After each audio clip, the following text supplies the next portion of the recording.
Hey everybody, Ombra here. So this is the first video I have recorded. This is Wrenlocke Control playing against a Ruby Sapphire Gore Feast deck. So I recorded the video prior to doing this audio, so I'm sorry if I'm a little slow on my own play. Yeah, just going through the setup of the first bit. I keep a kind of sketchy hand here, but because there's 25 shards left in the deck, we're nearly 50% to hit on the first turn. This probably isn't a good choice of hands to keep, honestly, in a good tournament, just because you kind of need your shards against this deck, because you need to be able to get to 4 for extinction. But we'll see how it plays out. So my opponent is the helpful Desk is his in-game name. Played against him in Rock League a bit, played against him with this. He offered to test against me, so shout out to him. So you can see I kind of luck out a little bit and get the second shard I need to be able to hopefully peek for another shard. So against the Gore Feast decks, like I said in the article, it's really relevant to have shards open so you can be able to extinction, be able to Buccaneer or Time Ripple or peek or whatever. So, like you can see on the end step, I'm peeking because I really need to have shards. And there's a Sapphire one, which is a little awkward because I really need to get double blood for extinction. But at this point, as you can see, I'll take what I can get. Drawing another Sapphire there is good, but certainly not the best that can happen. So in the early game, we want to stall for as long as possible to build up our resource base so that we are able to access our bigger spells like Extinction, or Wrenlocke with like Murder or Counter Magic as backup. So being able to out-tempo them in the first few turns of the game is really critical. So Buccaneers and Time Ripples play the the biggest use here. So Lord Benjamin's a reasonable card to kill with Zared because it gives their draw, or it gives them filtering for their draw. So it was it was probably the biggest luck sack to pull the blood shard there so that I could wipe the Benjamin out. Which means that now I have the ability to actually start playing tempo beats game. So I swing in with the Buccaneer here, and I'm pretty sure I just cast the Archmage because at this point we actually have the ability to go on the offensive, which is not something we're usually able to do. But it is beneficial because we have really good reach with life siphons. This was me. I was watching recap of the SCG Open from a few weeks ago, and it was I forgot it was ups, and it was slowing down my connection a bit, which is why I was a minute down on time. But yeah, so I am at this point in the game, I am thinking about getting a little aggressive compared to how I would normally play this matchup. So he just redeploys the Cerulean Mirror Knight, nothing too special or threatening to us. Replying to some private messages. Doing a little bit of advertising for the site there. But they really do have some good deck lists that I am starting to cover. So here I can Oracle Song and draw 3 cards because of Wrenlocke, which is great. And you want to do this before attacks in case he has like a burn and he blocks the Archmage and then burns it or something. So this gets us all the resources we need for basically the rest of the game if we really want to. We have the extra blood to be able to extinction, and then we have just a bunch of sapphires to turn up our peaks.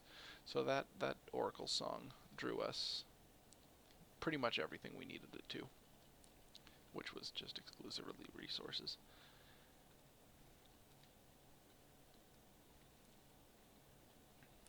So Royal Falconer is one of those cards that is pretty rough for us to deal with. It generates a lot of bodies, which, while they do only have power when Royal Falconer is in play, they have his power, they still leave behind flying bodies that Gore Feast gives Rage 1 to.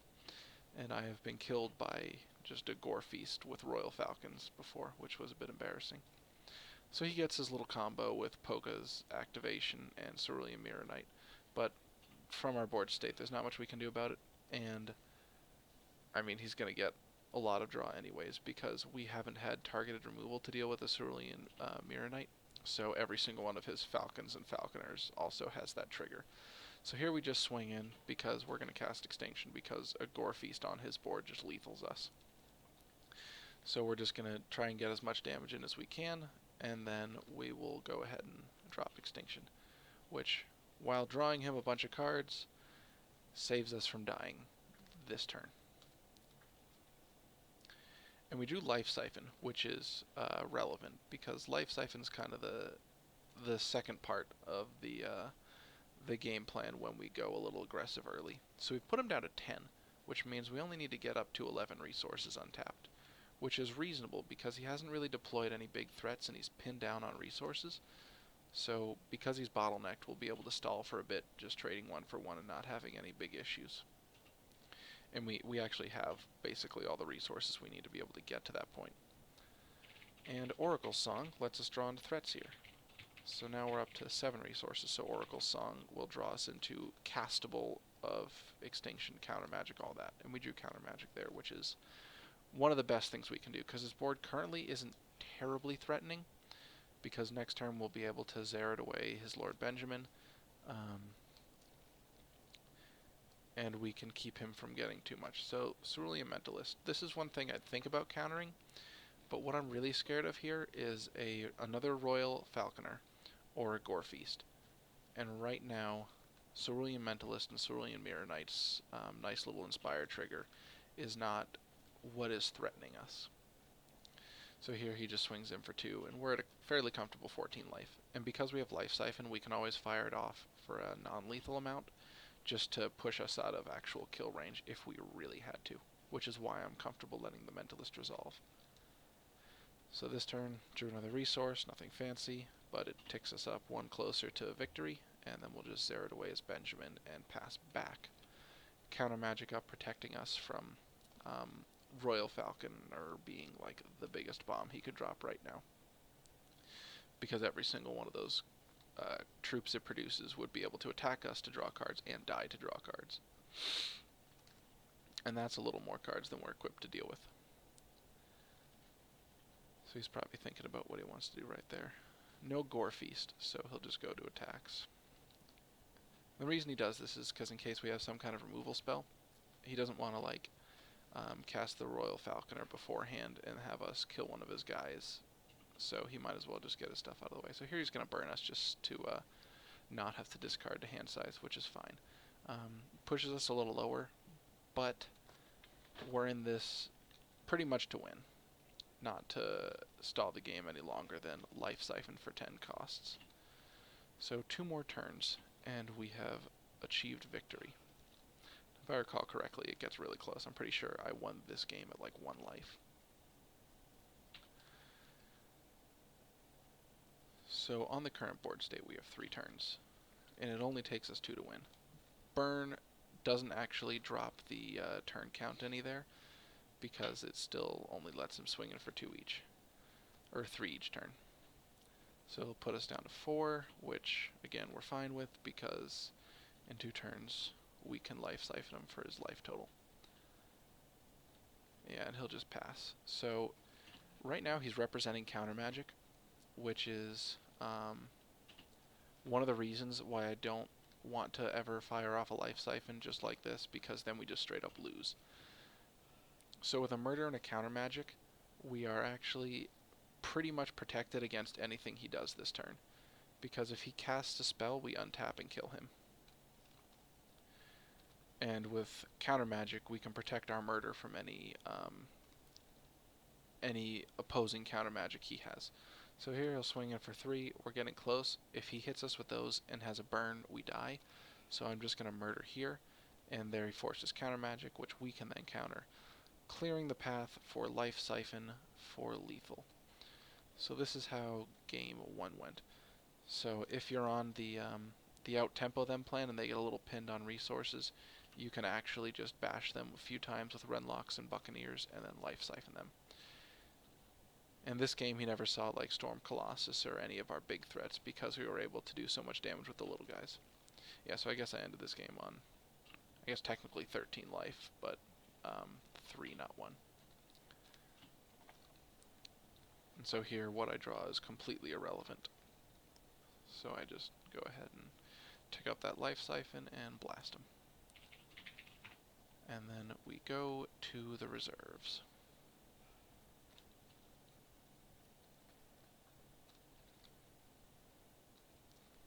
So the 2 cards I know I immediately want are Yesterday. Yesterday is really good because it serves as a functional counter to Gore Feast and serves as pseudo copies 5 and 6 of Extinction. So I boarded out 2 Buccaneers for them, and I cut the Dingler because Polymorph Dingler is really bad in this match. There's no like Wrathwood Colossus, there's no Lixil the Deathless Gem, anything like that, so it's just a 5-mana murder, which is terrible. So I brought an Eternal Guardian, because I really like the you can't take damage effect from it, but as you'll see, it actually turns out to be atrocious in this game, and I do not keep it in for game 3. Spoiler alert, I guess. So this hand's fine. It stinks that we don't have untapped lands because it'll prevent us from getting Zerad active on turn 4, but we have the double blood we need for Extinction, and we have a couple draw spells and some tempo, and then Eternal Guardian, which I was happy about at the time because I wanted to test it. And for turn we drew Extinction, which is great. So with the exception of the Eternal Guardian, this hand is actually really solid against a Gore Feast deck. The Oracle Song's a bit slow, but it ends up working out fairly well. Well, better than the Eternal Guardian at least. In my wisdom, I forgot that Time Ripple and Buccaneer are cards that the Gore Feast deck plays as well, and that Eternal Guardian, unlike Storm Colossus, does not have Spell Shield. So he just ends up being worthless. So turn 2 Mirror Knight is hard for us to deal with on the draw, because if we don't have Time Ripple, we're pretty much out of luck, because Buccaneer comes down to turn 2 late, and at that point he's already gotten at least 1 trigger off, and when that trigger is on another Mirror Knight, we're in a bit of trouble. So now we don't really have a choice. We have to Buccaneer his Mirror Knights. So I, well, when I get there, I Buccaneer the Mirror Knight that does not have a trigger on it, or that does not have the death draw ability on it. And I don't really know if that's necessarily right. So like if you bounce the one that already is inspired, let's see, so I bounced the one that doesn't have the death trigger, which means when you play it, it will become inspired. Actually, so no matter what, when you play one, it'll become inspired. I guess it probably doesn't make too much of a difference which you bounce, because either way he's getting 2 cards off of it, but yeah, I guess because of the Extinction plan, it doesn't really matter because we're going to be killing all his creatures anyways. And so here he gets his Blaze Elemental. So normally I would never block a Blaze Elemental, but right now we're just going to untap an Extinction, so I might as well prevent the 3 damage if possible. And so I'll just throw Buccaneer under that bus. And so this is one of the spots where if he just untaps and casts Gore Feast, we just lose basically. 6, 7. Yeah, if he Gore Feast there, it would have been for like 28 damage or something. So that's more than lethal. So yeah, our turn is just dealing with that so we don't die immediately. And as you can see from his hand size, we're already getting buried under card advantage from Mirror Knight activations, or Mirror Knight triggers. And that's really bad for us, because Oracle Song is pretty slow in the matchup. It's fairly relevant just to draw you into your additional copies of Extinction and Yesterday. So like right now I'm doing it, but that's just so I can see if I can get... I was looking for a Time Ripple, but I ended up getting Murder. And I'm dropping the Sapphire there because I need to, or I want to clear the Lord Benjamin so that he can't start filtering for more Royal Assassins. Or Royal Falconers, sorry, which would be a bit rough. And it gives me the option of playing Peak if I really need to. So like if he plays another Benjamin or another Mirror Knight and then another Royal Falconer, I'd like to have the opportunity to peek just to get a little deeper in search of a Yesterday or an Extinction. And so here he's got his little combo of Mirror Knight and Mentalist again. But there's nothing we can do about it this time. And so because he didn't play anything that's just back-breaking right now, just something that is back-breaking immediately, that is. This little 1-2 punch of those two is pretty back-breaking for the deck, but something that won't kill us next turn, I should say. I just go ahead and not peek on end step and fire off the Oracle Song now. And it drew me the Extinction, which is handy. And so this opens up my ability to murder, which I think I declined to do just in case.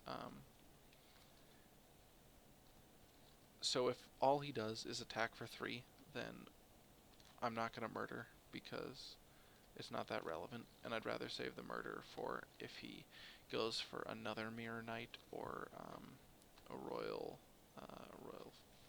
no, not a Royal Falconer, because I can just Extinction. I can't remember specifically what I was thinking at that point, which is why I'm going to be recording myself talking during these videos instead. But yeah, he just swings for 3, and we're at a fairly comfortable life total from 3 damage, so I just take it. And this lets me... Do I peek on the end step? There's Buccaneer. Yeah. So now he's overextending a little bit, but I just want to be able to get... I don't know why I targeted Mentalist with that. I probably should have targeted the Mirror Knight. Yeah, so I think that was my first play mistake. I should have targeted the Mirror Knight so that when I end up Extinctioning eventually, the Buccaneer doesn't get a death trigger. That was just bad play on my part. Yeah, and so he countered my murder, which is actually, like, critically lethal to me because of the mana cost difference. Or, sorry, the resource cost difference. So here I'll just Oracle Song again, because I can still cast Extinction, and I'll Extinction, because we would die to a Gore Feast. So yeah, that Eternal Guardian's been dead in my hand for the entire game now, which is the one downside of running so many high resource cost cards. You run into this issue. So Lord Alexander is a card that I had slightly forgotten about, but not enough to lethal me at this point. But it is good that he put it on my radar because I was playing around that a lot. Or I play around that a lot in Game 3 because the speed it gives is extremely relevant, especially if he plays like a Royal Falconer or something. Because if I deal with everything except the Lord Alexander, and then he casts Royal Falconer, and then Gore Feast, you can just die immediately. So here I go for the Eternal Guardian, because I say to myself, he can't deal with this card. He can't, I mean, he has to have exactly like double burn and Gore Feast to kill me here, I think were my exact thoughts. And then I remember, well, he doesn't have to kill me here. He can just untap and cast that spell. Because I'm so used to my big threats having Spell Shield that Time Ripple's just not something I was thinking about. And that's because I'm bad at Hex. But now I remembered. So now he's loading up his board, which is pretty bad for me. And most of them have speed. And they're all attacking this turn, so it didn't really matter about the Benjamin and the Buccaneer.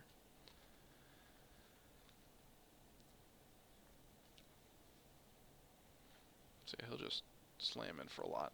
And right now he's representing counter magic because he has 3 resources open and more than the required amount of Sapphire threshold. So I just drew another resource, which isn't great. So here I just fire off an Oracle Song because Eternal Guardian's not going to do much. And I got Yesterday, which is a good one to draw. So here is where I think I made my mistake. I should have cast Peek and dug for an extinction and just gone for it, because with yesterday, he can just cast... so 2 of his cards already have speed. The Mentalist and the Buccaneer already have speed. So with yesterday, he can just recast them and keep attacking me, and there's like no net difference. Because I cast it now, because I didn't want to give him a draw step to draw counter magic to counter it, which is horribly irrelevant. And that was the second place I messed up. So yeah, those were the 2 nails in my very sad coffin. And he'll just upload Alexander, and I'll look at it and I'll realize, wait a second, now I just die. And then there's his Mentalist. That one didn't have speed beforehand. This one does. And so now he just swings in for 4, puts me to 1, and now I'm basically dead. I think like next turn I recast the Eternal Guardian. He just Buccaneers it and kills me. But yeah, this game didn't go so well. I got buried in card advantage because of lots of Mirror Knight triggers that I was not able to stifle, basically. And that critical mistake where I, instead of peeking, cast yesterday on my turn, because I didn't want to give him a draw step. So, yeah. Next time, I would certainly remember that if I bounce all his guys who can already attack the turn that he casts them, I should probably just end up digging for the extinction, because it's just going to turn out better for me in the end. Yeah, and here I just concede. There's no point in playing that out. So now we go to game 3, where I pitch the Eternal Guardian and bring back in a Storm Colossus. Because Storm Colossus is quite good. I almost brought in the Buccaneer, but I figure I have enough early games stymieing with Extinctions and Buccaneers and Time Ripples and Yesterdays, and Murders actually, that I am fine just keeping my high end of the curve powerful. And this hand's actually really good. As long as we can draw into a Sapphire resource at some point before turn 3, we have counter magic up, and that's just really good. Yeah, and as Dex says, we haven't actually even seen a Gore Feast in his deck, but I mean, I've been playing around it the whole time, because like Mirror Knight Mentalist and Poke means they're playing Gore Feast. And this is just a very standard build of the deck. I've actually played against some interesting ones. I saw I played against a red-green Jadim Gore Feast Crown of the Primals amalgamation that was capable of dealing ludicrous amounts of damage, but it was a little soft to my brand of removal spells, which is like Polymorph Dingler and stuff like that. But yeah, here I get the shard I want. So I hesitate about whether or not I want to go for that or a Blood Shard, because the Mirror Knight just crushed me last game. And so I do go for the Blood Shard so that I have the ability to Time Ripple it on his end step. Because I'm fine waiting an extra turn or 2 on counter magic if I can deal with his threats just as they come 1-1. And it's more important not to let him get Mirror Knight triggers than it is to counter his Mentalist or something. I keep saying triggers, I don't know if that's even necessarily the right word for it. But it also means that that'll be his entire next turn. So if I just murder that on his end phase, then it doesn't matter what happened. So here I just go for the Shard of Fate, and I think it's actually technically correct just to play the Blood Shard, let him play that, kill it, untap, play the Shard of Fate, and then have counter magic up so that I would have been able to do one then the other then the other. But in the end it doesn't actually make a meaningful difference the way it's happened now. So yeah, he just plays the Mirror Knight again. Nothing really big there.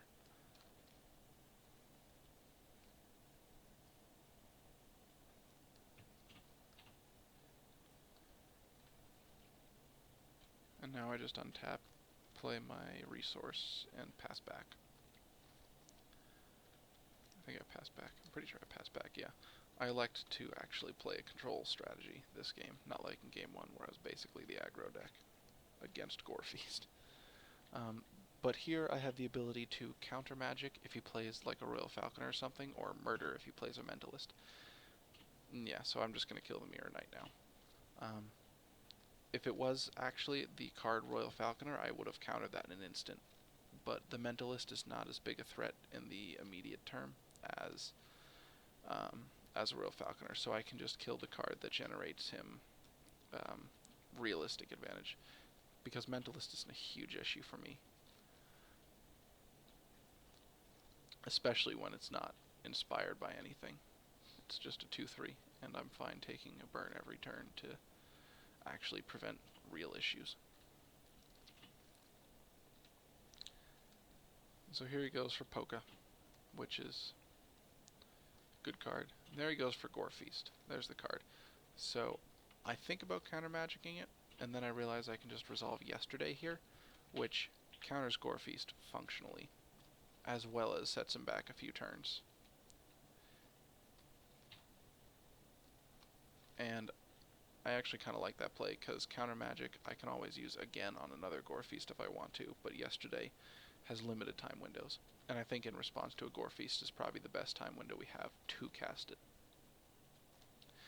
And so this turn, I get up to 6, so I drop Archmage Wrenlocke so that I can cast Peek for some value, because none of the cards he had in hand at the time were that threatening to me, and I had a Zerad activation, so I could stall against a Royal Falconer if I needed to. But I just want to refill my hand a little bit, and Peek plus Wrenlocke is pretty good at doing that. So there's Buccaneer for the Wrenlocke, and I just Peek in response. Drawing a Yesterday, which is pretty handy, and there's a Murder. Everything I want. Board wipe, targeted removal, and counter magic.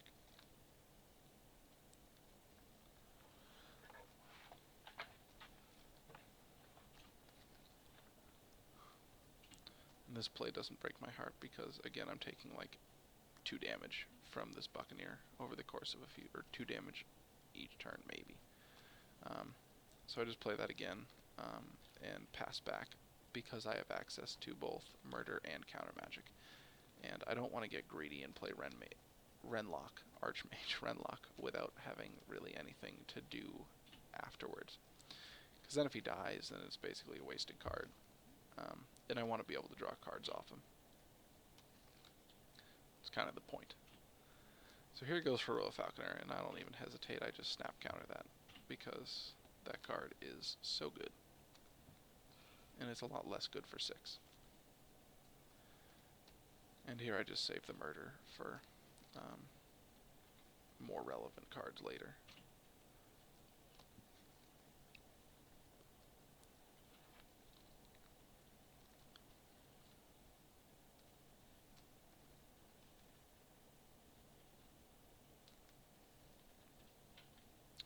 Drawing Life Siphon is nice, because it gives us our actual endgame. So here I'm kind of trying to figure out what I want to do. Because I don't really have any meaningful plays, and because this board's fairly empty, I want to get Wrenlocke down when he doesn't have counter magic up.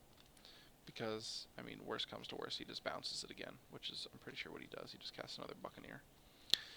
But I want to have the option of at least attempting to block and kill his Buccaneer. Or at least make him bleed some cards, bleed several cards trying to kill it. And him bouncing it isn't a real issue for us.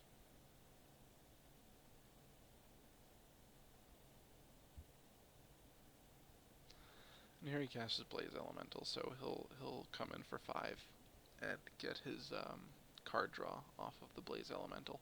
But that was going to happen sooner or later anyways, unless we cast Yesterday again, which is, I mean, in response to a Blaze Elemental drawing him a card, not a very good use of our cards.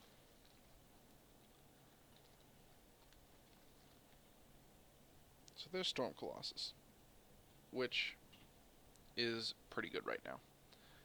He doesn't really have an ability to bounce it. If he casts Gore Feast, it won't matter, because I can actually trade with both his Buccaneers functionally countering his Gore Feast with the Storm Colossus. And both of you having an empty board is a very good position for this deck, especially when you have 7 resources up. But he does not have the Gore Feast. He has a Royal Falconer, which is mostly fine because we have the card yesterday again. He doesn't attack because he doesn't want to lose his guys, which means he's probably trying to set up a lethal Gore Feast soon. So because I have yesterday, I am able to attack here. So yeah, I Zerad first just to get the Royal Falconer off the board and the Royal Falcon's power down. That one activation removes 6 power from the board, which is relevant. So here I swing in for 6 because he's unlikely to block due to wanting to kill me. And so then I can just pass with yesterday and Peak open. Peak letting me search up another resource or something so that I can kill him easier. And there he goes for Lord Alexander, which I let resolve because we're going to deal with it at some point anyways. And I let him just extend out into the board and swing.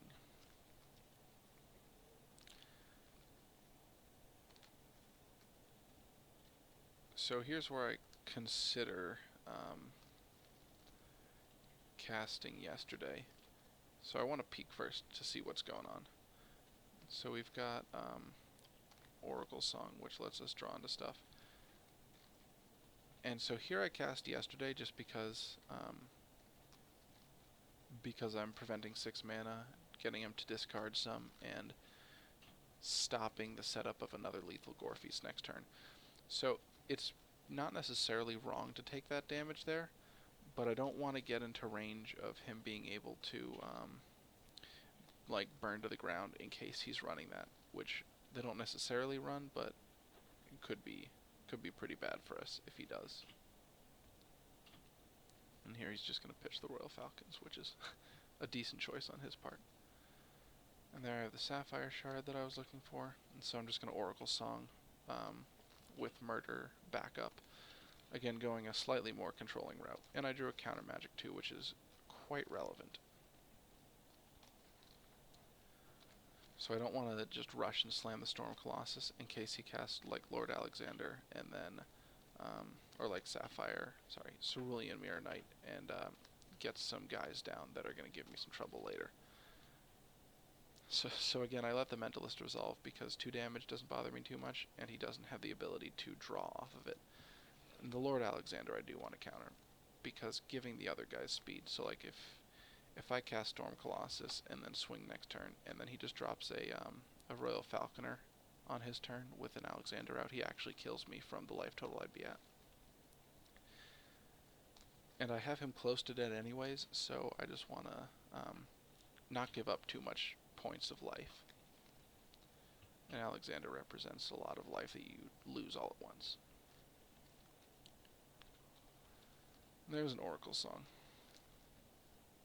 So here I could do the same thing of just Oracle Songing and leaving up Murder, but now I feel comfortable casting Storm Colossus because he doesn't quite have the resources to be able to deploy any kind of speedy threats and Gore Feast to kill me. And Storm Colossus can deal with the Mentalist. And he has a Buccaneer, which is not a threat to us at all right now. Because as it stands, we can swing in, deal our damage, and then lethal him with Life Siphon next turn. I think at that point he was attempting to Buccaneer the Storm Colossus because he forgot it had Spell Shield or something. But it would have been a good play. I mean, it worked from last game on the Eternal Guardian. But yeah, here we go for the kill. He's got 2 resources open, which means that he does not have access to counter magic. Next set, that'll be completely different with the Dawn of Fish Hands. I'm very much looking forward to that card. But right now, we don't have to worry about playing around it, so I just swing in, and then, as in Game 1, tick the Life Siphon up to his life total. And that is the game. So, this was a sample game I picked. I have won many games against